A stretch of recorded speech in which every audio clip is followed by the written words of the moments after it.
Halo pemirsa, kali ini kita akan belajar fotografi mengenai setting manual di dalam kamera.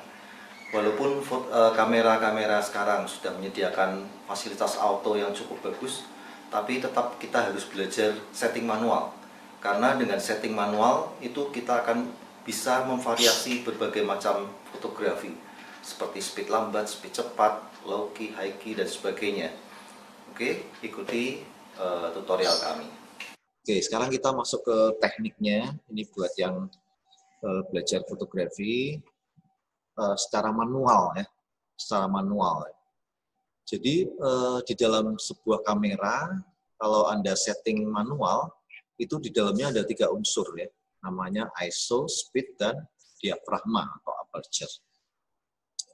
Ini semua punya fungsi masing-masing ya. ISO itu kemampuan sensor menangkap cahaya di sini. Kalau ISO-nya, kita bahas ISO dulu ya. Kalau ISO-nya cahayanya cukup terang ya, misalnya di outdoor, Anda bisa pakai ISO yang 100 ya, yang kecil. Bahkan sekarang kamera saya yang terbaru itu bisa sampai 50 ya. 50 ISO-nya. Ini semakin kecil itu warnanya semakin natural. Merah ya merah seperti itu. Makanya orang-orang foto produk berusaha mencapai ISO sekian.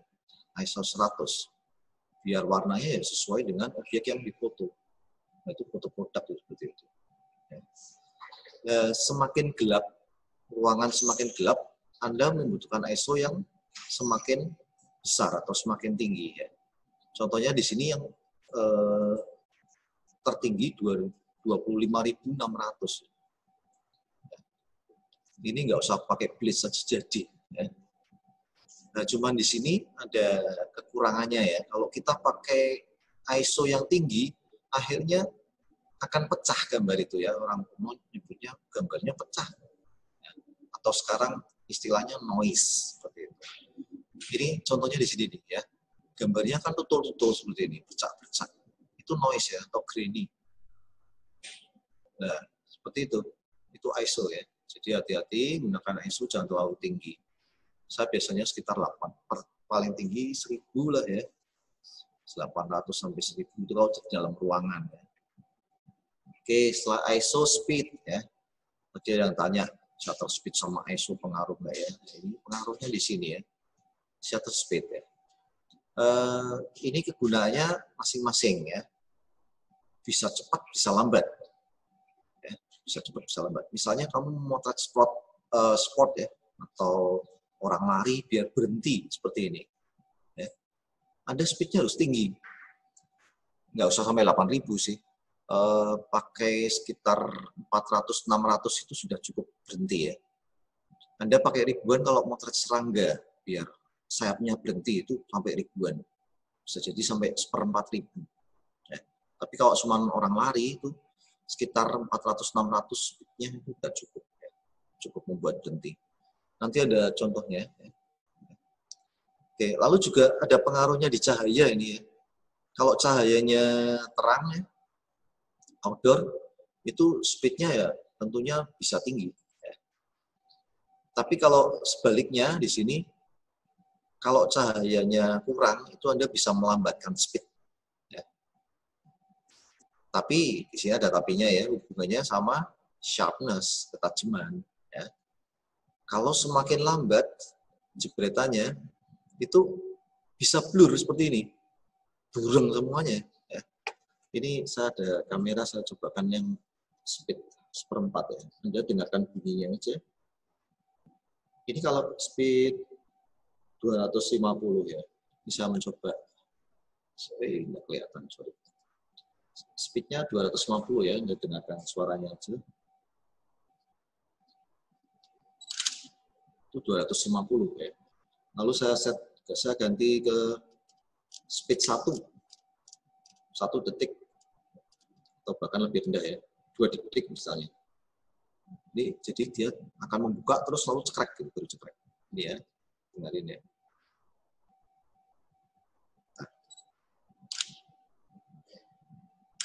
Nah, udah 2 kali kan, pertama cekrek buka, kedua cekrek tutup.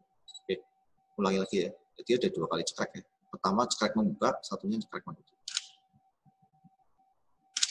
Ya. Nah, itu speed lambat itu. Ada fungsinya masing-masing ya.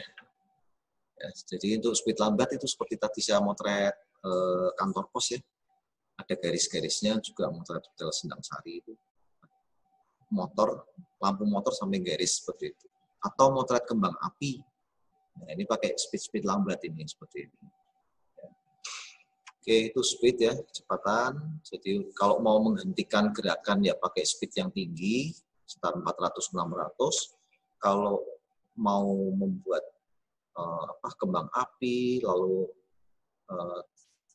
starlight itu ya, seperti motor, seperti tadi ya. Lampu motor sampai garis itu ya pakai speed lambat. Tapi ini hati-hati di sharpness-nya ya. Kalau Anda tanpa tripod ya, kecepatan standar 60. Kalau di bawah 60 biasanya udah mulai pakai tripod biar nggak goyang. Apalagi pakai tele ya, itu mudah goyang. Oke, selanjutnya yang ketiga aperture ya, atau diafragma. Di sini membuka dan menutupnya lensa, nanti ada gambarnya ya. Ini yang pingin bokeh ini ya. Anda bisa buka diafragma sampai 1/4 ini jarang. Banyakan 2,8 atau 1,8 seperti itu. Ya. Ini Anda lihat belakangnya blur. Ya. Ini objeknya tetap tajam, belakangnya blur. Ini pakai diafragma yang dibuka penuh. Ya. Ini biasanya untuk kalau misalnya foto-foto di gedung ya, butuh cahaya. Nah, ini pakai yang bukaan yang cukup kecil ya. Sebaliknya kalau matahari bersinar terang, Anda diafragmanya harus tinggi. Sampai bisa 11 atau 13 seperti itu. Ini semuanya tajam. Ya. Nah, itu diafragma. Ya. Nah, ini, oke kita next ya. Oke. Dari ketiga unsur itu harus seimbang. Ya, tidak bisa Anda menentukan, saya pinginnya speed sekian, diafragma sekian, ISO sekian, langsung jebret, nggak bisa. Ya. Ini harus seimbang ya, balance ya. Ini ada alat bantu ya, namanya level indikator. Ya. Ini ada min 3 sampai plus 3. Ya, usahakan Anda setting itu sampai kotak kecil ini berada di tengah. Itu berarti cahayanya normal. Ya. Kalau sampai kotak ini letaknya di plus 3, itu berarti kelebihan cahaya. Anda harus merubah komposisi ini. Entah speednya, entah diafragmanya, tergantung kebutuhan Anda. Ya. Sebaliknya, kalau kotak kecilnya di min, itu berarti kurang cahaya. Ini Anda harus merubah ini juga. Seperti itu. Ini sudah disediakan alat bantunya sih. Ya. Namanya level indikator. Ya.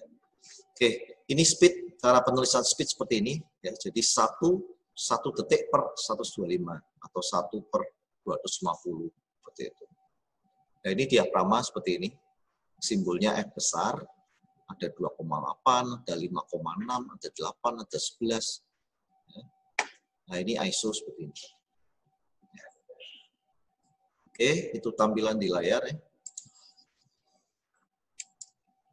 Nah, ini contoh-contoh foto ya. Ya, ini misalnya Anda pakai speed lambat ya. Anda lihat air terjun kecil ini seperti kapas jadinya karena kita lambat banget ya ini sampai sekitar 1/5 detik. Ini bisa berubah-ubah yang ikuti matahari ini. Jadi tidak selalu 1/5 hasilnya seperti ini, enggak. Ya. Misalnya beri contoh bahwa dengan speed lambat hasilnya bisa seperti ini. Ini juga speed lambat ya. Ini sampai 10 detik. Bayangkan Anda ngitung 1, 2, 3, 4, 5, 6, 7, 8, 9, 10. Baru nutup. Ya. Ini makanya lampu-lampu motor itu sampai garis seperti ini. Motornya sampai nggak kelihatan. Karena lamanya itu. Ya. Oke, itu speed lambat. Nah, ini sebaliknya adalah speed cepat. Ya. Buat Anda yang motret sport, ya, motret orang lari, ini ballet sedang lompat ya. Sedang lompat ini bisa berhenti seperti ini. Nah, ini pakai saya tambahin blitz sama speednya 100 biar berhenti. Kalau sekarang namanya levitasi ya namanya. Oke. Ya, ini gambaran diafragma ini. Ya, jadi di dalam lensa ini itu dalamnya ada bilah-bilah seperti itu. Atau ini kelihatan. Oke, kelihatan nggak? Bisa kelihatan nggak? Nah, ini kelihatan ya, bisa membuka menutup ya. Nah, ini kalau membuka full buat foto bokeh itu ya, itu sampai 1,8 itu buka full seperti ini. Ini bisa diatur mau cahaya yang masuk berapa. Ini yang disebut diafragma ya. Bisa membuka menutup dalam settingan. Kalau cahaya semakin terang ya di outdoor itu pakailah f16, f11 seperti itu. Tapi kalau di indoor Anda bisa pakai 5,6, 4 atau 1,8. Jadi tergantung kebutuhan Anda setting diafragma. Ya. Oke, ya ini pengaruhnya diafragma ya. Ini buat Anda yang ingin motret bokeh ya. Diafragmanya dibuka penuh. Buka lebar itu malah F-nya kecil, 1,8, ada yang 1,4, seperti itu. Nah ini kalau saya setting 5,6 seperti ini bunga yang sama tapi dengan diafragma beda, itu yang membedakan background-nya. Nah, ini F11, background-nya dari rada tajam, seperti itu. Oke, itu diafragma ya. Nah ini contoh di penerapan liputan ya. Ini waktu wisuda juga, ini ketua STIMIK sedang memberikan sambutan. Background-nya Anda lihat ya, blur di sini. Karena saya pakai kalau nggak salah 2,8 kalau nggak salah. Ini belakangnya bisa blur seperti ini, objeknya tajam. Ya, ini penerapan di liputan seperti ini.